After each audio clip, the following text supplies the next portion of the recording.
Alors voilà. Alors, ben, bonsoir tout le monde. Bienvenue à la dernière session de Grandir ensemble. Alors, ce soir, on a l'opportunité de faire un retour sur tous les apprentissages qu'on a faits. Puis c'est vraiment ce qui est intéressant de voir quand on regarde tout ça, on se dit, hey, je comprends tous les concepts, puis ça fait du sens. Mais pourquoi? Parce qu'on est allé en profondeur dans chacun de ces concepts-là. Et quand Eva le met ensemble, mais ça fait un tout. Et c'est là qu'on se rend compte le chemin parcouru tous ensemble. Donc, je tiens personnellement à vous remercier d'avoir été présent ou de suivre notre programme, d'être là pour les enfants. Et comme ensemble, on nous sommes unis en fait pour être autour des enfants, pour développer des enfants forts, puis pouvoir les accompagner dans chacun des domaines de leur vie. Et ce qui est intéressant ici, c'est qu'on touche davantage au domaine émotif et un domaine qui est pas tellement pris en considération, mais qu'ici, on lui donne la place dont l'enfant a besoin pour pouvoir maturer et devenir un adulte rempli de potentiel. Donc, je cède immédiatement la parole à Eva pour cette dernière de Grandir ensemble. Alors, à toi, Merci Eva. Valérie. Ça fait plaisir. Oui, oui. Non, mais c'était vraiment nous avons eu, c'est notre 12e session ensemble et on a passé par énormément de contenu.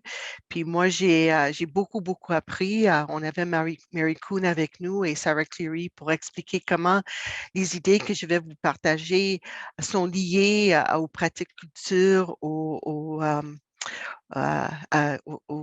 important les valeurs de la communauté et aussi comment c'est vraiment lié avec la façon de voir des petits, d'élever les petits. Et moi, j'ai beaucoup apprécié ça. Ça fait 45 ans que je travaille dans les écoles, mais j'apprends toujours des choses. Et le paradigme, la façon de voir les enfants que j'ai présenté, c'était un paradigme créé par Dr. Neufeld. Et qu'est-ce que je vais faire aujourd'hui? C'est vraiment faire un retour là-dessus pour expliquer comment vraiment on est complètement capable de créer une culture dans nos classes où on va amener les enfants vers l'autonomie. Alors, je vais partager mon écran. Oui. Et c'est ça exactement. Alors, ce soir, c'est créer la culture de la classe tout en favorisant l'indépendance. Parce que l'indépendance, ça veut dire devenir un être humain autonome qui est capable de gérer sa vie, de faire tout ce qu'il faut faire comme il faut faire. Mais on commence au début avec nos petits de 4 ans qui viennent dans nos écoles et on va voir que cette capacité d'autonomie, d'indépendance, c'est quelque chose qui développe. J'ai regardé le programme maternel de 4 ans des Premières Nations, qui est vraiment lié avec la façon de voir une approche globale qui inclut le physique, l'émotionnel, le mental, le spirituel. Et le programme est vraiment lié pour développer les capacités, les habiletés des êtres humains. Et exactement, le social, l'affectif, le physique et moteur, langage, langage et littérature, cognitive et numérique, ce sont les grandes lignes du curriculum. Mais qu'est-ce qui est intéressant, c'est qu'en regardant ce curriculum-là, c'est vraiment ouvert. C'est pas quelque chose qui est prescrit. Et j'étais tellement contente de voir ça parce que vraiment, honnêtement, si on voit qu'est-ce qui se passe chez nos jeunes et qu'est-ce qui se passe au niveau neurologique, au niveau du cerveau, développement du corps, développement des émotions, de l'esprit, ça va venir. Et c'est exactement ça. On crée un environnement pour pousser l'arbre au lieu d'essayer de créer l'arbre. Et il faut vraiment pas oublier que nos petits sont charmants, curieux, joyeux, mais aussi impulsifs, sans considération et besoin d'attention. Et notre rôle comme adulte, vraiment, c'est de les guider. Le secret pour élever un enfant, c'est pas qu'on va pas avoir toutes les réponses. Chaque enfant va venir avec ses propres besoins, mais on peut être la réponse de l'enfant. On peut être là pour elle ou lui. Et c'est vraiment, il s'agit de la manière dont les enfants peuvent arriver à leur plein potentiel. Et le cours était vraiment créé pour ça, pour démontrer comment ça peut arriver naturellement et devenir le meilleur atout de l'enfant. C'est une compréhension exhaustive de qui il est. Très, très, très important de comprendre ça. Alors, on a pris le paradigme, l'approche développementale du Dr. Gordon Neufeld et les trois grandes clés qui nous aident vraiment, vraiment à comprendre nos jeunes. La maturation, le fait que, et comme on voit ici, un petit bébé devient un grand garçon. Et comment ça va? Comment ça se passe? Et et aussi l'importance de comprendre la vulnérabilité, parce que pour maturation, il faut avoir une douceur. Être douce, ça veut dire être vulnérable. Mais comment on peut tolérer cette vulnérabilité? Et qu'est-ce qui se passe quand on ne peut pas? On vit dans un monde qui dépasse notre capacité de tolérer la vulnérabilité. Et c'est exactement à ce moment-là que l'attachement est tellement important. Alors, pour comprendre la maturation, il y en a des principes importants. C'est un processus qui se dévoile selon un plan. Les fleurs du tomate sont jaunes et pointues, mais ils deviennent des fruits ronds et rouges. Il faut avoir confiance parce que si on voit une fleur qui est pointue, on demande comment ça se peut devenir rond, mais on laisse passer le temps et ça arrive. Et c'est exactement ça, l'approche développementale, le processus, c'est exactement ça. Il faut avoir confiance au processus. Mais comment on va savoir que notre petit, nos jeunes développent bien? Mais c'est exactement ça. On prend le curriculum et on regarde les trois grands processus de maturation qui sont ancrés en nous. Ça fait partie de nous, les êtres humains. C'est l'émergence, intégratif et adaptif.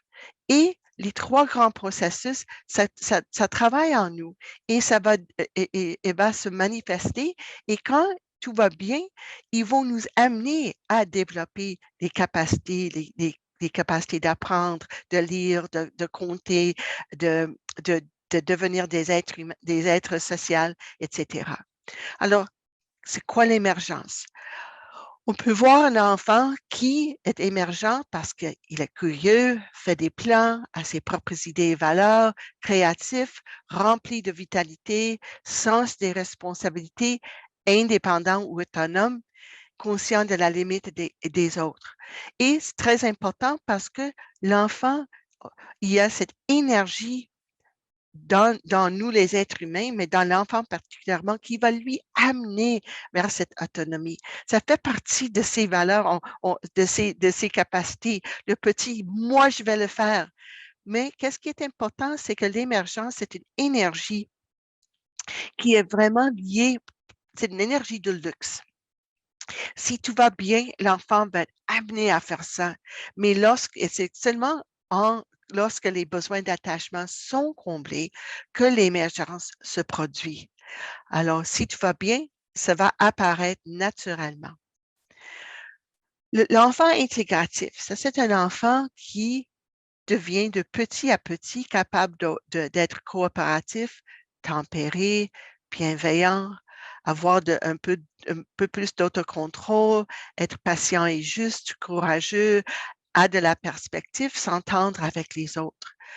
Mais le cerveau se développe mieux dans l'attachement. Et qu'est-ce qui est important ici? Ça fait partie d'un développement du cerveau qui prend vraiment du temps. Alors, les comportements que je viens de décrire dépendent du développement du cerveau et particulièrement du cortex préfrontal et du corps calleux. Et le cortex préfrontal, ça commence pas à s'engager avant l'âge de 5 ans. Pour les gens qui sont engagés, qui enseignent, qui prennent soin des petits de 4 ans, de 5 ans, de 5 ans jusqu'à 7 ans, on doit être conscient que le partie du cerveau qui est supposée de nous amener à avoir comme une sensibilité envers les autres n'est pas encore engagée. Et que, alors c'est pour ça que l'enfant n'est pas capable de toujours dire, et sur un côté, j'aimerais jouer avec mon camion, mais sur un autre côté, si je partage mon camion avec l'autre, il va devenir mon ami. Avant l'âge de 5-6 ans, l'enfant soit il veut partager son camion parce qu'il n'en a plus besoin, ou il veut garder pour lui-même. Et c'est pas facile pour lui de vraiment passer de l'autre côté. Mais entre 5 et 7 ans, ça devient de petit à petit et ça, c'est lié complètement avec le développement du préfrontal. Alors, jusqu'à que le frontal est engagé, très difficile pour un enfant de vraiment s'entendre avec les autres. Et c'est à nous vraiment d'aider nos enfants parce qu'ils vont avoir des grandes difficultés. Les compétences sociales sont le résultat du développement du cerveau, pas seulement de l'enseignement. Quand le cerveau n'est pas prêt, on peut enseigner un enfant, mais ça ne va pas durer. Ça va durer quand le cerveau est prêt. Pourquoi le cerveau se développe-t-il lentement? Mais ça, c'est vraiment intéressant et ça m'a aidé beaucoup, beaucoup quand j'ai appris que c'est la façon dont la nature fait en sorte qu'il soit facile pour les jeunes enfants de vivre pleinement. Et pendant les premières 4 années de la vie, l'enfant doit avoir des expériences en pureté et les émotions. La joie, la tristesse, la frustration, l'alarme, toutes les émotions, la joie, toutes les émotions, l'enfant doit comme vivre ça, comprendre qu'est-ce que ça veut dire pleinement et à un certain moment, ça va maintenant lui aider à aller plus loin. Préférence. Quelles sont ses propres préférences à lui, ses propres pensées à lui ou à elle, pour développer leur propre personnalité. Alors, c'est ça exactement, vivre une chose à la fois pour développer ça. Alors, le cerveau de l'enfant a besoin de temps pour s'orienter sur le monde, d'être certain de qui il est. Et c'est très important de ça. Alors, pour faire ça, ils sont vraiment présents dans le moment. Regarde cette petite fille ici. Elle se concentre sur quelque chose, elle est dans le moment, elle est en train de créer quelque chose euh, qu'elle veut créer et elle est dans le moment. Ils sont perdus dans cette intensité de moment et ne peuvent pas accepter davantage. Mais c'est très important de passer par cette étape pour avoir la capacité d'aller plus loin plus tard. Troisième processus qui est très important, c'est l'adaptation. Alors, l'enfant adaptif apprend de ses erreurs et de ses échecs, accepte les limites et les restrictions. Ça fait une partie du curriculum, mais ça, c'est quelque chose qui vient de petit à petit avec certaines expériences que l'enfant a vécues.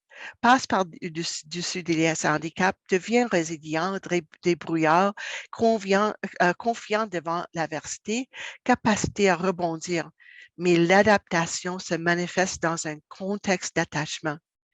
Et ce processus exige un cœur tendre, un endroit sécuritaire pour pleurer. Et cœur tendre, ça veut dire tolérer la vulnérabilité. Et endroit sécuritaire pour pleurer. Quelqu'un qui pourra nous protéger dans notre vulnérabilité, nous aider à tolérer cet état pour aller plus loin, pour rebondir, pour devenir résilient, pour être capable de voir que la vie a des balises, des restrictions, etc. Maintenant, on passe à la vulnérabilité. La croissance nécessite la douceur et demande à la personne d'être vulnérable. Lorsque le cerveau se sent trop vulnérable, il se protège. C'est un mécanisme de défense. Et lorsque le cerveau se protège, il ne peut pas se développer. Très important de comprendre qu'est-ce qui se passe parce que ici, l'enfant a vécu trop de séparation, trop d'humiliation, trop d'insécurité dans sa vie. Les trois processus vont être comme restreints par cette carapace. Et la raison pour cette carapace, c'est vraiment, je ne me sens pas en sécurité. C'est pas sécuritaire d'exprimer ce que je ressens. Il n'est pas sécuritaire de dépendre ou d'être vulnérable. Le monde est bouleversant, c'est trop pour moi. Il n'y a personne qui peut me protéger. Alors, le cerveau décide, je vais prendre soin de moi-même. Ce n'est pas une décision, c'est quelque chose hors de l'enfant, mais le cerveau se protège en disant, je vais prendre soin de moi-même. Mais malheureusement, avec les défenses, l'enfant perd sa joie de vie, le repos, le désir et le joie de jouer qui est tellement important pour le développement. Ça affecte la maturation. On a moins de flexibilité dans des scénarios difficiles, une perte d'empathie résultant en une interaction plus blessante, une prédisposition envers d'autres difficultés et la perte de la capacité de guérir, de récupérer et de rebondir. Et malheureusement, avec cette carapace-là, on risque de perdre les attachements bienveillants parce qu'un enfant qui a une carapace n'est pas un enfant qui est facile à gérer. Alors, qu'est-ce qu'on va voir ici? C'est que il y a plein de choses en dessous de qu'est-ce qui se passe. Il y a nos émotions, alarmes et frustrations. On a l'adrénaline et cortisol qui répondent à vraiment à nous amener à faire quelque chose quand on vit quelque chose qui n'est pas facile, quand on vit une émotion. Émotion, c'est pas la même chose qu'un sentiment, parce que pour qu'une émotion devienne un sentiment, ça doit aller vers la conscience. Et ça, c'est une des étapes qu'on va vraiment essayer d'amener nos enfants, c'est de parler de leurs émotions, de reconnaître leurs émotions. J'ai peur, je suis frustrée, je suis triste. C'est juste des choses qu'il faut dire, mettre au mot des émotions qui sont vécues dans le profondeur. Mais quand le cerveau essaye de protéger parce que ça rend trop vulnérable, les sentiments vont disparaître, mais les effets des émotions vont apparaître par des comportements: inattention, agitation, hyperactivité, explosion physique, crise de colère, problème de mémoire, fatigue, obsession, compulsion, panique. Alors, très, très, très important de aider l'enfant à trouver des moments pour exprimer ses émotions, pour qu'ils deviennent des sentiments. Mais sinon, on va voir toutes sortes de comportements qui vont être un peu difficiles à gérer. Qu'est-ce qui nous rend le plus vulnérables face à la séparation? L'expérience de faire face à l'absence ou la perte de proximité avec ceux auxquels nous sommes attachés. L'attachement est tellement important pour nous, les êtres humains. Les enfants ont besoin pour les adultes dans leur vie vraiment pour prendre soin d'eux, mais aussi d'être disposés de prendre en charge et être leur guide. Et ça se peut qu'à ce moment-là, l'enfant ne sera pas heureux avec nous, mais a besoin de quelqu'un pour lui guider, mais aussi pour lui aimer. C'est quoi le rôle principal de l'attachement? Honnêtement, c'est les racines pour favoriser les processus de maturation qui porteront l'enfant à son plein potentiel. Vraiment, c'est vrai, c'est ça exactement. Les trois grands processus de développement viennent seulement quand l'enfant est vraiment, vraiment bien enraciné. Et avec ça, on va avoir énormément de fruits du développement, de fruits d'attachement qui va émerger et on a déjà parlé un peu de ça. Mais qu'est-ce qui est important, c'est que comment attachement, ça travaille. Oups, je ne sais pas pourquoi, j'ai une diapo en anglais, malheureusement. Um, ça facilite la dépendance de l'immature sur les enfants qui sont responsables d'eux autres. Quand les besoins d'attachement sont très, très, très bien comblés, l'enfant est capable de reposer en invitation de dépendre. Et vous voyez ici le petit-fils de grand-papa et il est tellement, tellement capable de dépendre de grand-papa, de rester dans ses bras. Et vraiment, à ce moment-là, l'enfant va maintenant commencer à développer comme il faut. On a vu que l'attachement est complexe, qu'il y en a des niveaux d'attachement qui sont là. L'essence, on s'attache par plusieurs façons d'attacher l'essence, la similitude, l'appartenance et loyauté.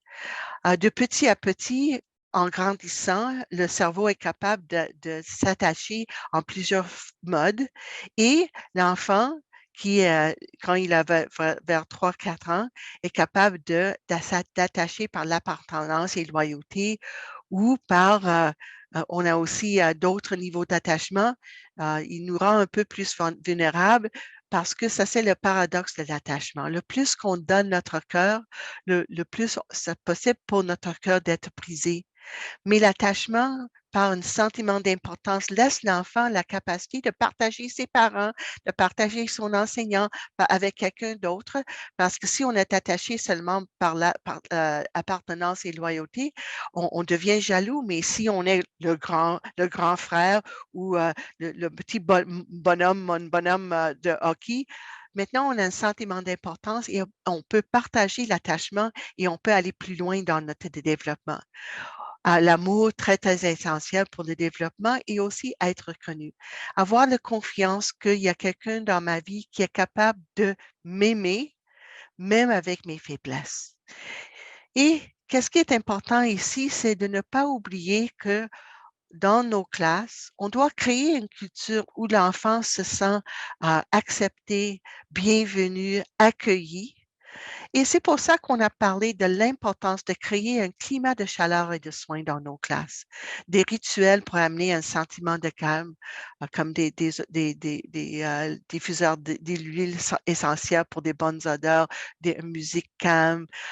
Créer des espaces sécuritaires où les enfants peuvent être, parce que souvent nos enfants, ils arrivent de la maison, ils sont débordés par plein d'émotions, par frustration, par toutes sortes de choses qui se passent dans l'autobus.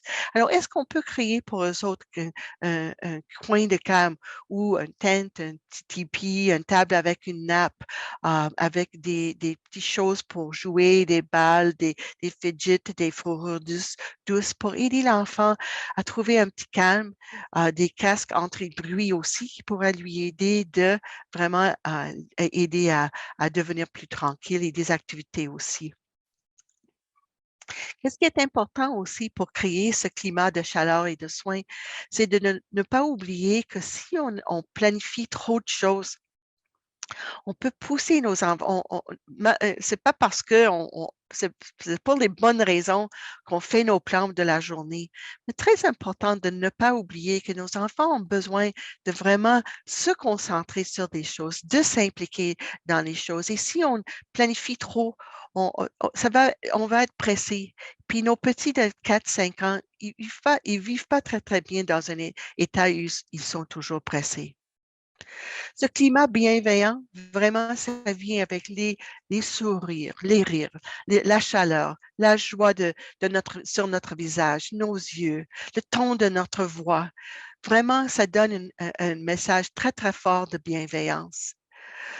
Il faut vraiment des fois prendre conscience de notre posture lorsque nous sommes en présence des enfants et lorsqu'ils nous regardent. Nous avons vraiment des petits, malheureusement, qui sont souvent préoccupés par d'autres choses, soit par le jeu de quoi ils sont engagés ou par les autres amis, ou peut-être préoccupés par qu'est-ce qui se passait à la maison. Et des fois, ils sont attentionnés, alors on doit et dire Kevin, Kevin, Kevin. Mais pauvre Kevin, souvent, quand il nous regarde, il voit un visage qui n'est pas vraiment trop plaisant. Alors, très important quand les petits Kevin, les petits Marie nous regardent, est-ce que nous envoyons un message non verbal, chaleureux et attentionné? Parce que c'est dans ce moment-là que l'enfant voit, il a vraiment la possibilité d'avoir une relation avec nous. On doit vraiment aussi ne pas oublier que on doit toujours essayer de fournir plus que ce qui est demandé. Générosité envers nos jeunes va faire énormément pour les convaincre qu'on est là pour eux autres. Soyez aimables et généreux avec la nourriture et l'alimentation si on donne aux enfants et créer autant d'occasions pour jouer, chanter, danser, amuser avec les enfants parce que ça leur démontre on a plaisir d'être en relation avec eux autres. Il est très, très important aussi de véhiculer, de donner une forte présence alpha. Alpha, ça veut dire une personne qui prend charge d'un enfant. Parce que c'est pas seulement une question de plaire aux enfants, mais vraiment de les rassurer que les adultes vont prendre soin d'eux autres. Alors, c'est très important que les enfants considèrent les adultes capables de gérer leur monde. Et malheureusement, à ce moment-ci, pendant la pandémie, il y a plein de choses, même nous, on n'est pas tout à à fait confortable avec tout ce qui se passe, mais c'est comme les canards. Et on donne l'impression de juste tout passer dans l'eau, mais en bas, on travaille, mais on donne l'impression que ça va aller bien. Et c'est exactement agissez avec confiance, même dans les moments où on n'est pas tellement confiant. Et puis, on tire vraiment aux enfants.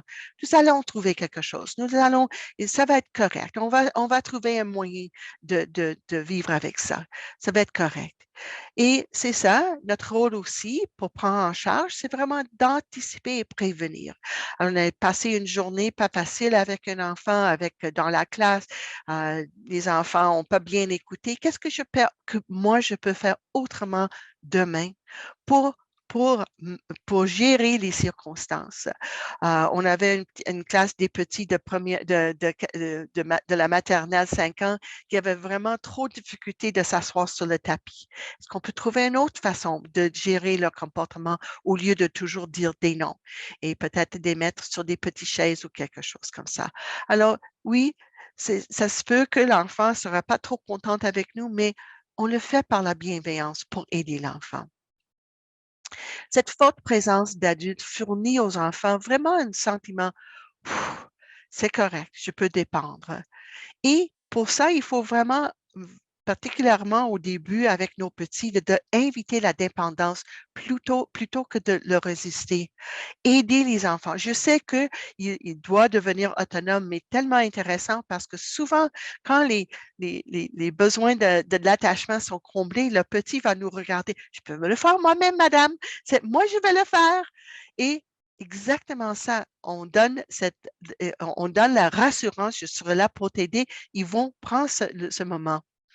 Un sentiment de confiance que l'adulte est capable de fournir et de garder en sécurité par la gentillesse, aussi par la fermeté, la capacité de dire un non, de fixer des limites, mais de ne pas trop expliquer. C'est ça. Alors, rester gentil, mais ferme, très, très important. Alors, l'enfant se sent en sécurité et vraiment, il sait que c'est l'adulte qui va prendre la décision en bienveillance. Engager les instincts d'attachement, oui, c'est très important de ne pas oublier que nous avons en nous des instincts d'attachement qui répondent à certaines choses. Et quand on est en attachement, quand on est le petit qui est attaché au grand, à l'adulte, quand les instincts d'attachement sont engagés, ça va être beaucoup plus facile de suivre les consignes. Alors, très important de ne pas oublier à engager avant de diriger. Un regard, un sourire, un petit hochement de tête va nous indiquer que l'enfant est prêt à nous suivre. Et si on a un jeune avec qui on a une difficulté, est-ce qu'il y a une façon que je pourrais lui amener à me regarder? Oui, c'est exactement ça. On a peut-être l'impulse de crier un peu plus fortement, mais si on peut parler doucement, si on peut employer son nom avec chaleur et affection, il va nous donner ses yeux. Et maintenant, on est capable de lui guider parce qu'il nous donne la permission d'exister en sa présence. Et c'est pas facile, ça, c'est quelque chose qu'on doit se discipliner à ne pas oublier que si l'enfant nous donne cette permission, ça va être beaucoup plus facile pour nous de lui gérer et de lui guider. Comme Dr. Neufeld nous dit, les enfants ne désirent pas être bons que pour ceux auxquels ils sont attachés. Et ils vont faire des choses complexes, ils vont faire toutes sortes de choses, ils vont avoir beaucoup de patience avec nous s'ils sont attachés à nous, parce que c'est en attachement que l'enfant se sent en sécurité.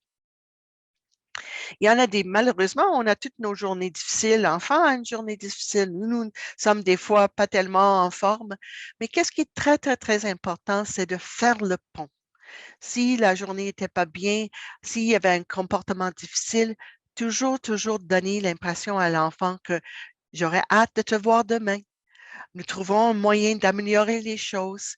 Et comme grand-papa ici, le petit, il a l'air d'être pas trop content, mais grand-papa lui rassure. Et très important, le message que nous voulons transmettre à nos enfants, C'est très, très, très important que peu importe qu'est-ce qu'ils font, nous, on va prendre soin des autres. Les adultes continueront à prendre soin. Et faire le pont, c'est tellement important pour donner de l'espoir. Il y a certains de nos petits qui ont tellement peur d'être rejetés par nous parce qu'ils n'ont pas le contrôle sur leur comportement. Ils sont pleins, pleins, pleins d'émotions. On va voir ça dans un petit moment. Ils ont besoin d'être rassurés. C'est aussi très, très important de créer des liens avec les adultes importants dans la vie de l'enfant. Parler chaleureusement aux adultes importants dans la vie de l'enfant et vraiment devenir partie du village de l'attachement de l'enfant. Très, très, très important pour l'enfant de voir que maman, papa, grand-maman, grand-papa, ma tante, le gardien est contente avec l'enseignant, est contente avec les adultes à l'école parce il regarde les personnes qui sont les plus importantes pour lui. Il voit est-ce que vous êtes ensemble, vous? Et comme ça, si les adultes sont d'accord, maintenant l'enfant voit, on est tous dans le même village d'attachement.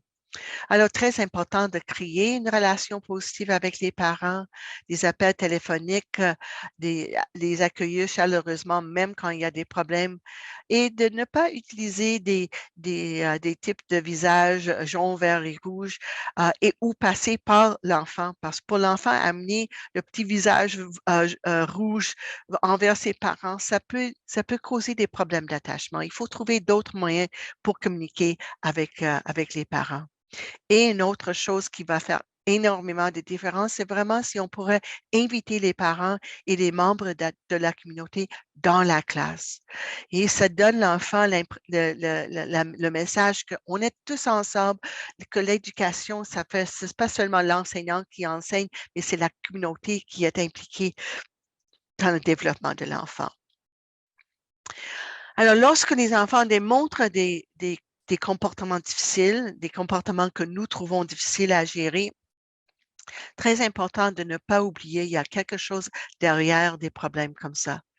Trop de frustration, en particulier frustration d'attachement, une immaturité, soit un anniversaire de septembre ou un blocage qui rend l'enfant très immature, une histoire des expériences défavorables vécues durant l'enfance qui va amener l'enfant à avoir beaucoup, beaucoup plus d'émotions dans sa vie, etc. Alors, c'est vraiment nous qui devons changer notre façon de faire, quel est le problème avec cet enfant? Et on va passer à penser qu'est-ce qui est arrivé dans la vie de cet enfant et que pouvons-nous faire pour l'aider? Et c'est exactement prendre cette perspective, voir que le comportement, c'est juste un message qu'il y a quelque chose, des émotions qui sont en dessous, la frustration et l'alarme qui sont là.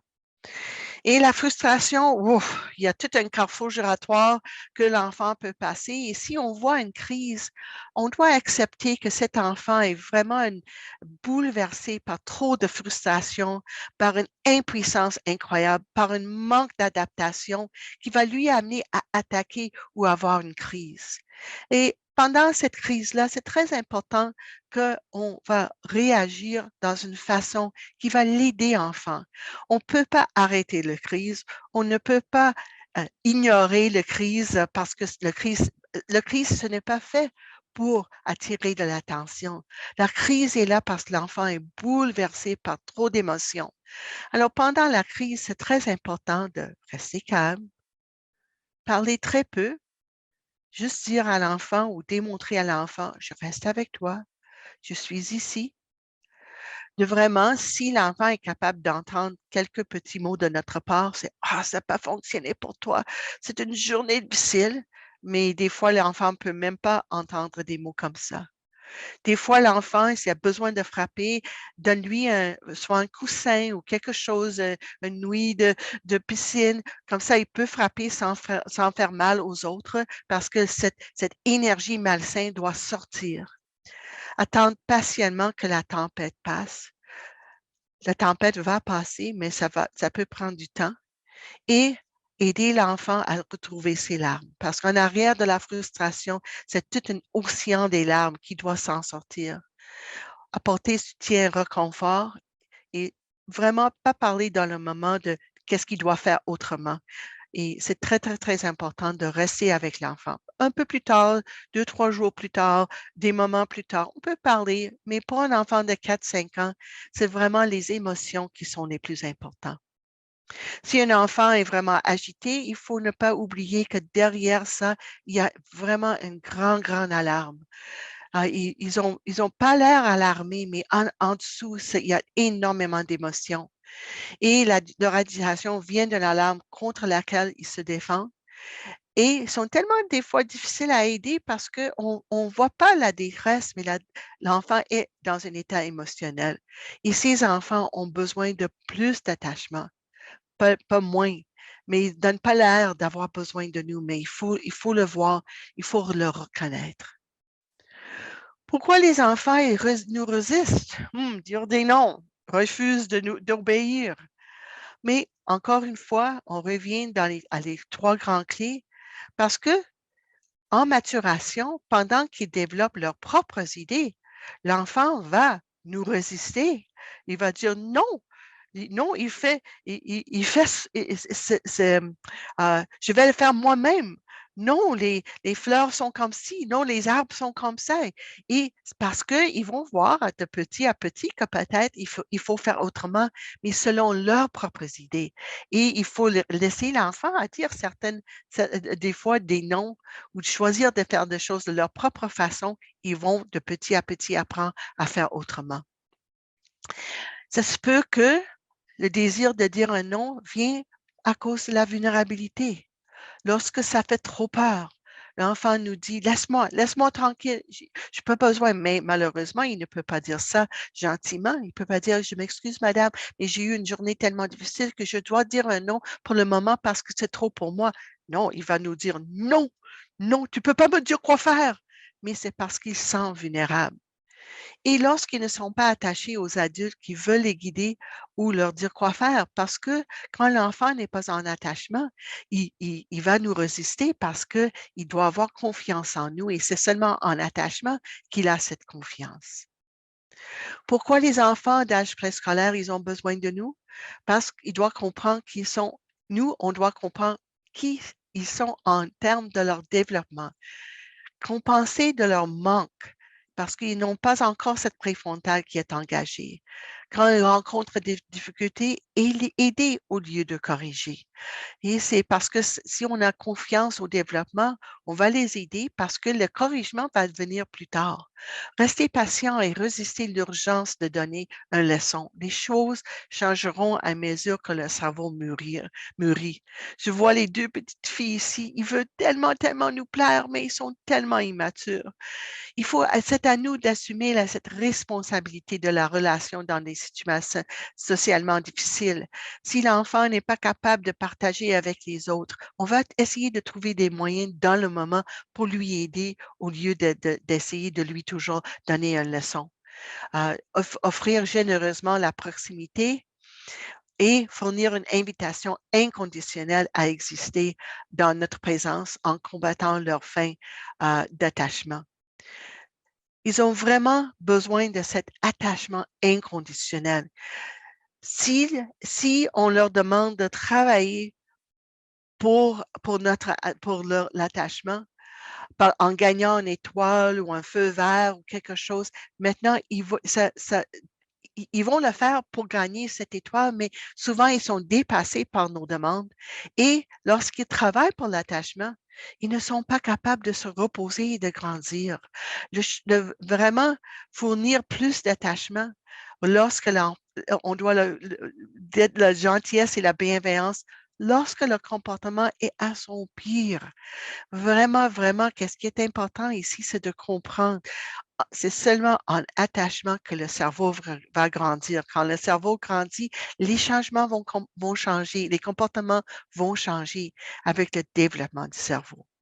Et de quoi ils ont besoin vraiment de notre part? Le jeu, le jeu, le jeu. Parce que le jeu, c'est dans le jeu que le cerveau de l'enfant développe. Le jeu, c'est quelque chose qui est vraiment engageant, qui est sécurisant. L'enfant a la liberté de faire ce qui est important pour lui. C'est pas le travail, c'est non réel, c'est l'expression. Alors, c'est très important pour le développement du cerveau et c'est aussi très important pour le développement de l'émotion. Pendant le jeu, l'enfant peut vraiment euh, développer ou euh, on crée des circonstances où l'enfant est capable de jouer avec ses émotions et de devenir de plus en plus, avoir une bonne santé émotionnelle. Parce que c'est un espace sans travail où le développement peut s'accomplir. C'est une protection pour les sentiments parce que c'est pas pour vrai et un lieu d'expression sans récurption. Alors, nos enfants, on sait que les petits, c'est pas facile d'être un petit de 4 ans, de 5 ans, de 6 ans. Il y a beaucoup de frustration, mais pendant le jeu, on peut exprimer et on peut utiliser l'énergie de frustration parce que la frustration est là pour vraiment faire fonctionner des choses. Quand on est frustré, on essaie, même les adultes, à trouver un moyen de faire fonctionner, de changer quelque chose. Mais on sait que pour les petits, il n'y a pas plein de choses qui peuvent changer, mais dans le jeu, c'est possible pour eux autres de faire des choses parfaitement, les casse-têtes, de construire des choses par des blocs, par des Legos, de créer et construire toutes sortes de choses. Et lorsque les enfants ne peuvent pas faire fonctionner leur monde, donnons-nous une chance de faire fonctionner d'autres choses. Et c'est très important. Et aussi, la frustration peut aussi nous amener à attaquer ou détruire. Mais pendant le jeu, c'est possible de détruire et démolir, frapper et tirer, botter et crier, jouer jeu de guerre, jeu d'attaque, même jouer au combat. Et c'est pas une mauvaise chose. Les enfants, ils le font naturellement en jeu. Il faut faire attention que les blessent. Mais souvent, ils sont là, ils sont capables de gérer. C'est exactement pendant le jeu qu'on commence à apprendre comment gérer un peu l'impulse d'attaque. Et qu'est-ce qu'ils ont remarqué? La recherche nous démontre que les enfants où on donne la permission de attaquer ou de détruire en mode de jeu, ça réduit le niveau de frustration et ça diminue l'agression et la violence dans la vraie vie. Alarme par le jeu. On vit dans un monde avec beaucoup d'alarmes. Pendant le jeu, vraiment, l'émotion, c'est comme un soupape de décharge où l'émotion peut traverser. Nos enfants ont besoin de jouer le tag de COVID, jouer au monstre, être le monstre, d'entendre et de parler des histoires effrayantes, prétendre être effrayés, jouer aux catastrophes, jouer à l'hôpital, prétendre d'être malade. C'est très important parce que c'est par ça qu'ils sont capables maintenant de vraiment vivre cette alarme dans un endroit sécuritaire et l'émotion peut passer.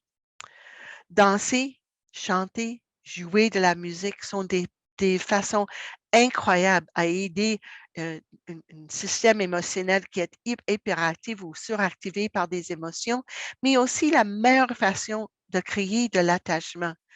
Quand on joue avec nos enfants, on danse avec nos enfants, on chante avec nos enfants, c'est non-verbal, c'est très plaisant, ça répond, ça aide le cerveau, l'hémisphère droit du cerveau à se développer et c'est tellement agréable et ça augmente l'attachement. On a parlé de nos interventions préférées et vraiment, quand on fait une intervention avec nos enfants en difficulté, on passe par le primordial qui est l'attachement. On doit favoriser au maximum l'attachement envers les adultes, compenser les effets de l'immaturité ou de trauma, créer une communauté d'attachement avec les adultes, permettre l'expression des émotions et la tristesse et faire en sorte que le jeu soit la priorité.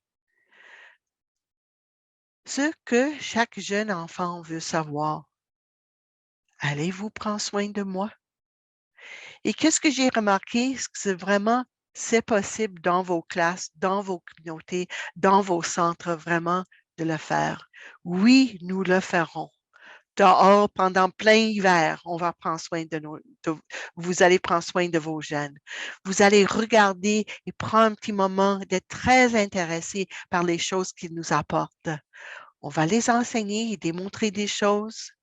On va les montrer des choses importantes dans notre communauté. On va être là pour eux autres, même quand ils ne sont pas en bonne humeur. On va chanter, jouer et danser avec eux autres et les amener à voir qu'ils font partie de notre communauté. Les enfants grandissent et maturent lorsque les adultes créent un jardin relationnel dans la salle de classe ou hors de la salle de classe. À l'intérieur de nos enfants se trouve un plan de développement et nous sommes les jardiniers dont la nature a besoin, dit Deborah McNamara. Alors, pour être inspiré, vous pouvez aller chercher de l'information de la part de Dr. Neufeld. Son livre, malheureusement, en français, n'est pas encore pour le moment disponible, mais ça va être. Mais vous avez le livre de Dr. Deborah McNamara pour vous aider à mieux comprendre vos petits. Tous nos enregistrements des autres sessions, les sessions 1 à 11, sont disponibles sur le site YouTube de CEPN FNEC, sur les playlists. Vous pouvez les trouver et les écouter à votre plaisir. Et aussi, j'ai créé pour un centre pour mes écoles anglophones, mais une partie existe en français où vous pouvez aussi trouver d'autres idées. Qu'est-ce qui est important ici, c'est que vous avez les moyens dans vos communautés, dans le dans la culture de vos communautés. Vous avez les moyens de faire grandir vos jeunes. Et c'est vraiment quelque chose, c'est plutôt le savoir-être que le savoir-faire. Parce que c'est vraiment pas le pédagogie qui va développer les enfants, c'est l'environnement, ce jardin relationnel dans lequel les enfants vont développer. Et vous avez toutes les capacités, même avec les enfants qui vivent des grandes difficultés, mais en tout cas, c'est exactement ça qui va arriver. Alors, je vous remercie pour cette merveilleuse opportunité de partager mes connaissances, mais vous avez encore plein de vos connaissances que vous pouvez ajouter à ce plan d'action. Merci beaucoup, Eva. Merci.